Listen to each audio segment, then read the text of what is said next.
Welcome, writers, readers, and friends to the Authors Talking Bookish podcast. I'm Donna Norman Carbone, author of All That Is Sacred. And I'm Hope Gibbs, author of Where the Grass Grows Blue. We're two debut writers traditionally published by a small publishing house, bringing to you all the experiences that we as authors learn the hard way, so you don't have to. We'll give you insights from the inception of a book idea to publication and beyond. And along the way, we'll share our love of books from the writer's perspective. Hello, friends. Welcome to episode 30. In this episode, we are going to talk about what kind of writer you want to be. We're going to talk about setting goals and priorities and boundaries based on an article that both Hope and I read. I'm Donna Carbone, and I am joined by Hope Gibbs. Hi, Hope. Hi, Donna. How are you? I'm great. How are you? I'm good. Just, getting back into the swing of things. No pun intended. Tennis is, happening right now. I'm back on I think 7 teams this fall. So, oh my gosh. Yeah. But again, my third book that I'm working on, it is centered around a tennis club, a mysterious tennis club. So every time I, go play a match, I tell my husband, it's research, honey. It's just research. Yeah, I know. I love that excuse. I do that when I buy books and my husband's like, another book? How many books are you going to read? I'm like, Anthony, it's all part of the career. Yeah, you're better than I am because I also, in my free time, have been watching a lot of reality TV. I've been sucked into the Real Housewives of Orange County and New Jersey, which drives my husband insane. And I'm like, honey, this is research. It's research for book 2 and 3. Yeah. So yeah, I'm kind of cheating a little bit. So that's okay. That's all right. I was just going to say, I'm starting to get feedback from my beta readers on my book 3. So that's super exciting. I get to be one of those. I'm so excited. I know. Well, speaking of books, what are you reading right now? I am reading The Women by Kristen Hanna. I am a huge Kristen Hanna fan. How about you? Have you ever read anything by her? I read, it's Firefly Lane, I believe. Yeah.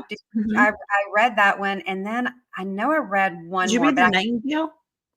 Nope, I did not read that. But it's one other that I read. But yes, I have that one on my list. It's a big book, though. Mm-hmm. Yeah, and it's a hardcover. I'm not really fond of reading hardcover books just because they're so clunky. But I love her and I love her work, and I've heard so many good things about this book. So I'm super excited to dive in. I've only read the first couple of chapters, but it's already hooked me. So I think it should go pretty well. Yeah, I think that was one of the most popular books of 2024 because it just came out this year, correct? Yeah. So I am reading Expiration Dates. And I read this book. Rebecca, she wrote a great book a few years ago called In 5 Years, and I loved it. And this is it's a hardback as well, but it's not a really, it's not a big, thick book, but it's such an interesting concept that the main character, she gets pieces of paper out of the blue, and it'll say a man's name on it, and it'll have a time on it. And it might say, so-and-so 3 months. And that's how long the relationship lasts. And so it's a very interesting concept. And I'm not giving anything away because that's on the back cover. But I'm really enjoying this book. She's becoming one of those go-to writers for me. Like if I see her book, I'm just going to pick it up. Yeah. Would you say it's a romance? Oh yeah. It's so the latest note that she gets has no expiration date on it. But there's a twist, and I'm not going to give it away because it kind of happens towards the middle of the book that I didn't see. And it has something to do with that character, which makes it even more of an interesting concept. I love those twists. I love those surprises. Yes. And a lot of times, and I don't know, I pick up on a lot of things that I think is going to happen. Yeah. But this one, I did not. I did not see the twist that happens towards the middle of the book. And it made me more invested in the character, just so to speak. But I highly recommend it if you're looking for, a great book, coming up in fall. I recommend it. Cool. I just finished The Reality of Everything by Rebecca Yarros. Oh, Very good. I'm totally new to her. I'd never read anything by her before, but I ripped through this book. It was delightful. And I think you would like it. It's a romance. oh, Um, it's really good. yeah. I'm a sucker for a romance. Yeah. Yeah, Yeah, I go back and forth. I go through stages. I just like my writing life, yeah, I go through different stages. I'm very much I have to be in the mood person. yeah. I Mm. actually picked up a John Grisham book at the airport when I was flying to Portugal, and I know it was you love him. yeah, it was called The Exchange, and it's the follow-up to The Firm, which Mm, is one of my all-time favorite books. I loved that book, mm. but it was kind of funny because The Firm, the book, and the movie have a very different ending. Yeah, So I kept having to remind myself, wait, he's not writing it from the movie, the Tom Cruise perspective. He's writing it from the actual book that he wrote. yeah. So yeah, if you're a fan of The Firm and you want to know what Mhm. happens to Mitch and Abby, you should, pick it up as well. Yeah, I will. I tore through a lot of his books Yeah, when he was, big. yeah, And and he still does.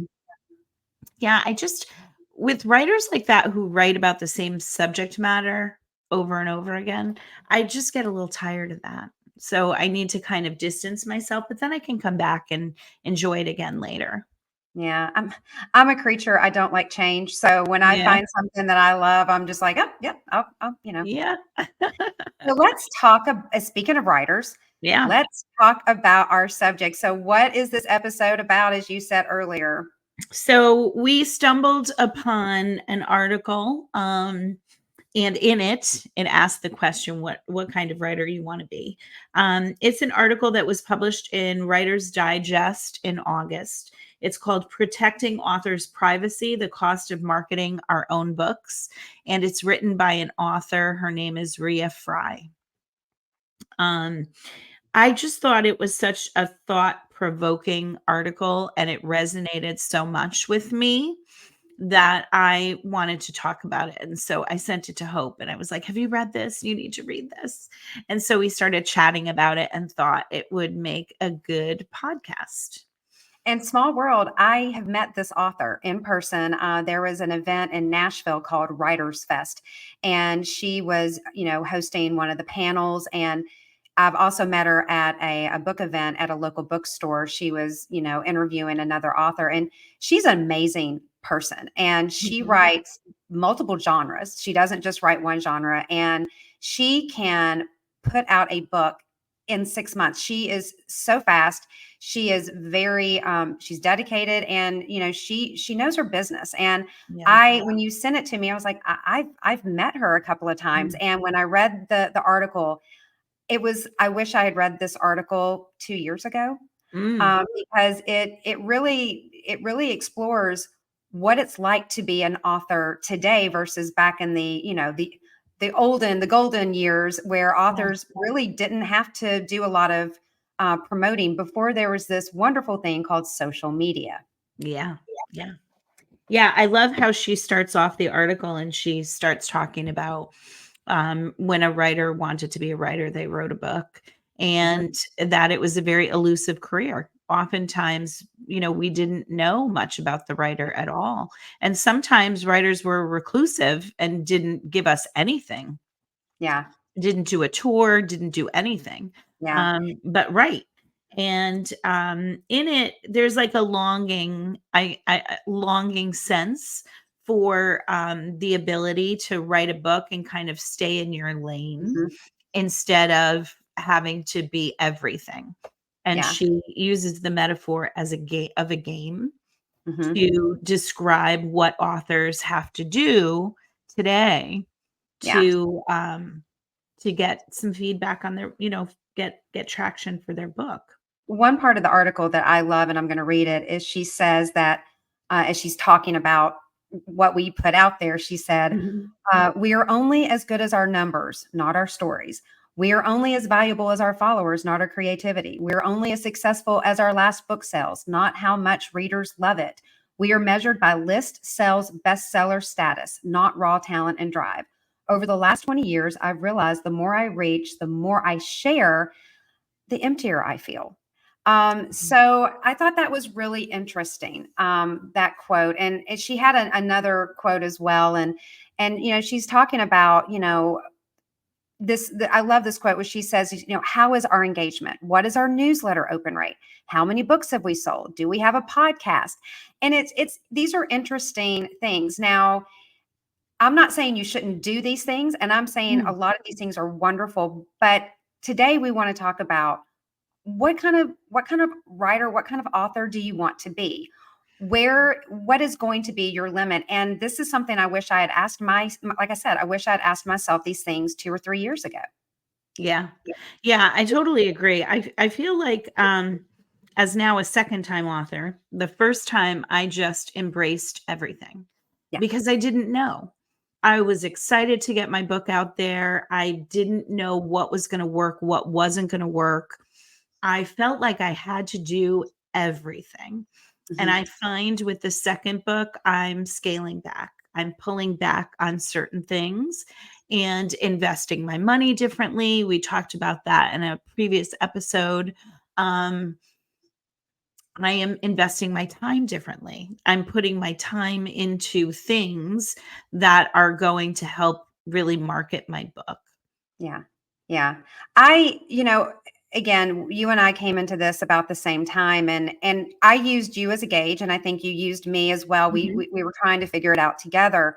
But we are lucky that we, get these platforms. And one of the ways that authors are really selling books or trying to put themselves out there are through social media.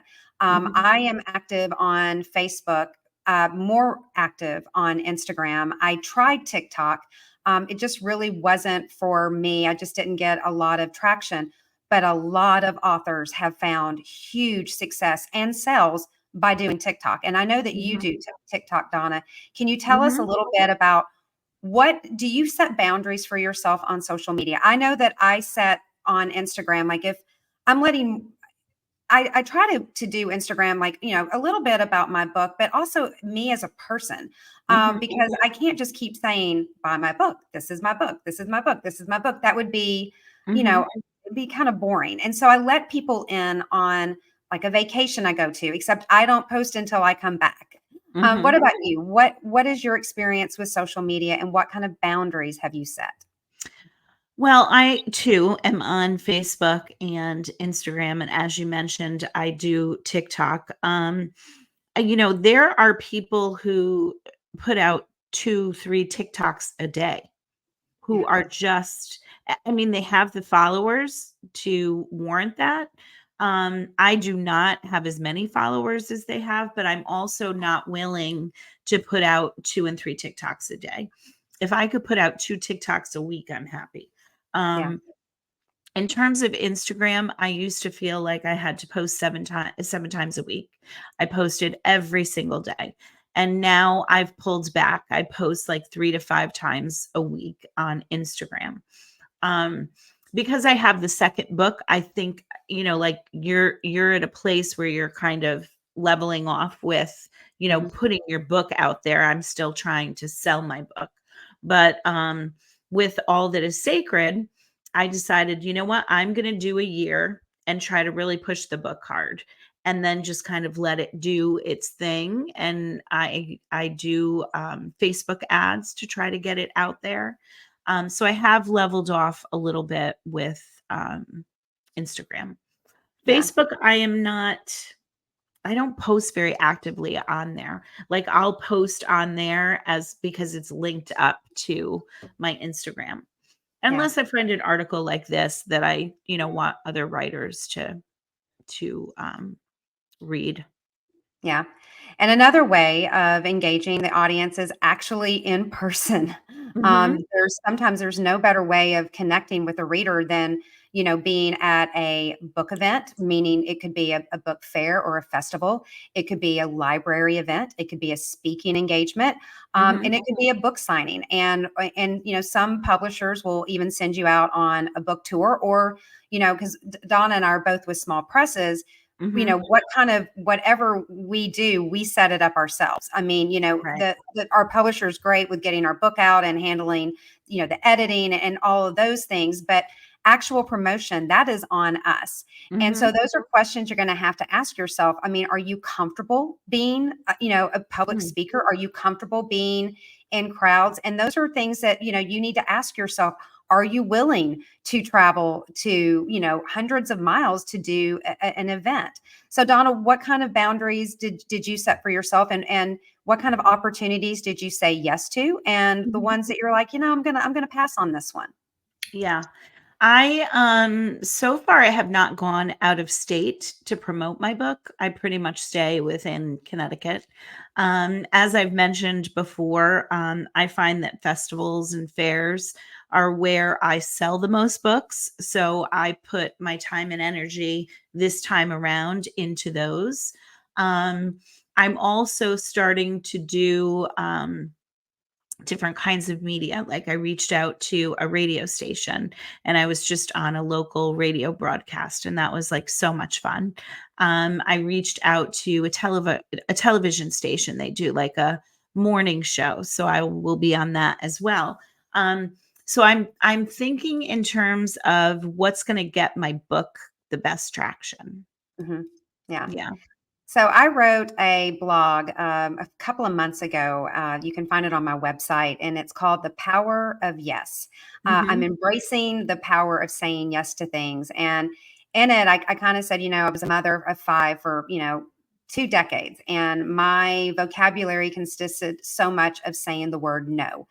Because as a mother, we have to set boundaries. And now in my 50s, and now that I am an author and a writer, I'm trying to say yes to every opportunity. And, that's led from, a local television station to Bowling Green to Louisville to all 3 of the big ones here in Nashville, to radio shows, to articles. And, I've said yes so much that now I'm also starting to say no to certain things.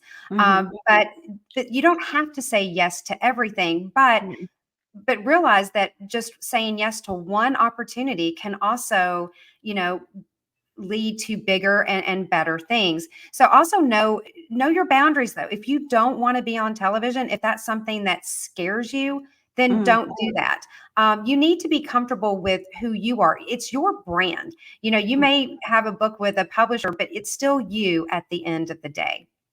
Yeah, I also think, just to touch upon something that Hope said about, if you don't feel comfortable putting yourself out there for like a TV something, start small. Yeah. I mean, I don't like talking in front of people, which is surprising to many people because I'm a teacher. But the first time I did a big event, I had over 100 people at it. I was scared, but in that moment, like you, I was embracing the yes. I said, you know what? I am doing this thing. This has been a lifelong dream of mine. I am going to walk through my fears, and I haven't walked through all of them yet. But I definitely have walked through some, and I feel much more comfortable speaking to a group of people now. So Yes. if that's something that you aspire to do in the future, start off smaller, go to a book club. Yeah. But yeah, I mean, don't limit yourself because of your fears, but also know what your boundaries are. Yeah. And again, set boundaries. And when we were talking about this article and we were talking about maybe, talking about this at a podcast, I was doing some research and I found an article, and it's going to be on our show notes. And it talked about something that can help you is to write a letter to yourself in 5 years. Uh, and it helps you kind of visualize what you want to be. Now, I did the exact opposite. When my book was when it was first released, I was reached out by a blogger, and they asked me to write an article, to write myself a letter right now 5 years ago. And so that was kind of a backwards way, but it was really an interesting way of getting me to see my journey, and having it on paper. And it's actually one of my favorite things I've ever written was that letter. So maybe write a letter to who you want to be in 5 years. Mm. And that can also, again, help you set goals. It can Mm. help you set your brand, which we have talked about on this podcast multiple times, figuring out what kind of author, brand you want. And I think that that can also be beneficial to help you figure out your boundaries. Because I really think that as much as anything, it's figuring out your boundaries to protect yourself. Yeah. Yeah. And that's another aspect of all of this too, is just, how much do you want to share of your personal life on social media?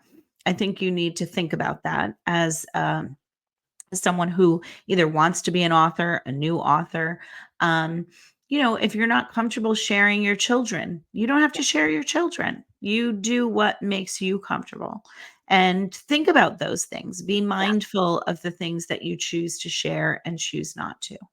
And something that I do, and if I ever go to a book club, or if I'm, having a picture with someone else in it, I specifically ask, "Hey, is this Mm, okay if I post this on my social media?" Because I mm, don't want to take anyone by surprise. But when they, mhm. might look upon my, social media and they see their face, I'm very mindful of, asking permission. Now, I did not ask my little dog Harley his permission, but he was always by my side. Mm, But that's another thing that, do you want yeah. to share your pets? But there's also a privacy concern, but you also, if you're comfortable with it and you want your readers to kind of get to know you more than just your book, do that if you are Mm. comfortable. Yeah, the other tip that I have regarding social media and accounts is definitely open author accounts. Don't take Yes. your own personal accounts and turn them into author accounts, because I do think that's one way that you can create boundaries. There are definitely things that I post on my own personal social media that I wouldn't post on my professional social media, and vice versa. I don't want to inundate my personal people with my author Yeah. brand. But I do share some things on there. It's just nice to have that division. Yeah. It is because, and you can invite your friends to, follow Yeah. your page, but don't expect them, as I've said before, don't expect some of your closest friends may not even read your book. It doesn't mean they're not supportive. It just Mhm. may not A, be their genre, or B, they may not even, be really big readers. So yeah, I think that that is very important to have a personal and a professional separate. You don't have to have a personal or a professional, but I think to separate them is Yeah. something. And on my social media accounts, or my professional ones, I don't share my political views. Mhm. It's not that I think that that's right or wrong. I just Mhm. choose not to do that because it's just I want to keep my book space very much centric on books and Yeah. reading, and a little bit of my personal life. Yeah. Yeah, I think any kind of sensitive topic like that, you have to think long and hard about what you're going to post and But if what you're the passionate, you effects. should do it. Yeah, Yeah, and what the absolutely. effects of that post could be. You need to be mindful of that not all of your readers might agree with you politically. So that might not be the space where you want to promote your political affiliations, religious, whatever they are. Yeah. Well, I can't believe that this episode, its time is up. I I mean, this know, one went that flew fast. by. So Donna, can you give us our due now? Yeah. So our due now is part of it. Hope mentioned already is to write a letter to your future self in 5 years, 10 years, whatever that may be. Write a letter to yourself to discover where you think you want to be in that moment. I also think it's important to make some lists. If you journal, your journal is a perfect place for this. Journal some of your goals, your short-term goals, your long-term goals, what your priorities are as an author, and also what your boundaries are, what you're Yeah. absolutely, you're a list of what you're absolutely not willing to do. Yeah. And I also ask you that big question that we've talked about before, your why. Why Mm, are you writing? Why this book? Why what is the reason you're doing this? So mhm. and as you and I both have said, a mission statement. We both Yeah. have author mission statements, and we have a mission statement for this podcast. Yeah. So that might be a good activity as well. So As always, guys, you can find us on Spotify, Apple, Amazon, Google, and YouTube. And check out our website at authorstalkingbookish.com. And also, you can check us out on Instagram, as we've been talking about, how much we share over there as well. And what's our next episode? So our next episode is, so you want to be a writer? What is the process? Hope and I are doing a webinar for the WFWA, and we thought we would give you just a little snippet of what you can learn.